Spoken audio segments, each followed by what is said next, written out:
కంగారు పెట్టడం మానేలా లేడు మా బావ. ఎందుకంటే మేము 80 కిలోమీటర్స్ అయితే ట్రావెల్ చేయాలండి, అందుకే మా బావ కంగారు. ఈ రోజు మేము తణుకు దగ్గరలో మల్లెపూడి గ్రామంలో ఉన్న వారాహి అమ్మవారిని దర్శించుకోవడానికి వచ్చామండి. ఈ తల్లి గురించి విన్నప్పుడు కన్నా ఒక్కసారిగా గుడి చూడగానే చాలా పాజిటివ్ వైబ్స్ వచ్చాయి. అమ్మవారికి అభిషేకం చేస్తున్నారు కదండి పిన్ని బాబాయ్ గారు. యాక్చువల్లీ ఈ టెంపుల్ కట్టింది వీళ్ళే అనమాట. వీళ్ళు మన ఫాలోవర్స్, అంటే మన ఫ్యామిలీ. చాలా రోజులు బట్టి అమ్మవారి దర్శనం చేసుకుంది కానీ రమ్మంటున్నారనమాట. ఆ తల్లి అనుగ్రహం మాకు ఇన్నాళ్ళకి కుదిరింది. ఆ చేతులతో మేము కూడా అభిషేకం చేసే భాగ్యం దక్కింది. ఇక్కడ ప్రతి పంచమికి కూడా అమ్మవారికి ఇలా ప్రత్యేక అభిషేకాలు, కుంకుమ పూజలు నిర్వహిస్తారు.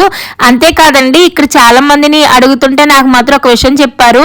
మనం ఏదైనా కోరుకుని ఈ టెంపుల్ కి 9 వారాల పాటు వస్తే ఆ కోరిక తప్పకుండా నెరవేరుతుందమ్మా, నువ్వేదోటి కోరుకుని మంచిగా వెళ్ళు అనేసి అన్నారనమాట. ఇంకో విషయం కూడా చెప్పారండి, ఎన్నాళ్ళ నుంచో పిల్లలు పుట్టిన వాళ్ళకి కూడా ఇక్కడ ఈ అమ్మవారికి ఇలా అభిషేకాలు అయిపోయాక నైవేద్యం పెడతారమ్మా. ఆ నైవేద్యం పెట్టింది భార్యాభర్తలు ఇద్దరు కలుస్తుంటే పిల్లలు కూడా పుట్టారనేసి. ఇక్కడ ప్రతి ఒక్కరు కూడా అమ్మకి సేవ చేస్తూనే ఉన్నారు. ఒక్కొక్కరు ఒక్కొక్క పని పంచుకుని ఈ కార్యక్రమాన్ని అయితే నిర్వహిస్తున్నారనమాట.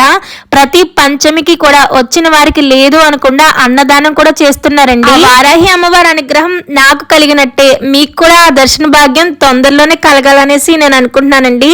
ఆ తల్లి ప్రతి ఒక్కరికి కూడా చల్లగా చూడాలని కోరుకుంటున్నాను. అభిషేకాలు కంప్లీట్ అయిపోయాక అమ్మవారికి హారతి ఇచ్చేస్తున్నారండి. చెప్పాను కదా నైవేద్యాలు పెడతారని. అమ్మకి నైవేద్యం పెట్టేశాక ఆ ప్రసాదం పిల్లలు లేని వాళ్ళైతే తింటారనమాట. నెక్స్ట్ అయితే అన్నదానం స్టార్ట్ చేసేస్తారు. చాలా మంది టెంపుల్ కి వెళ్ళడానికి ఇంకా డీటెయిల్స్ కావాలనుకునే వాళ్ళకి స్క్రీన్ మీద అయితే నెంబర్ ఇస్తున్నాను, కాంటాక్ట్ అవ్వండి.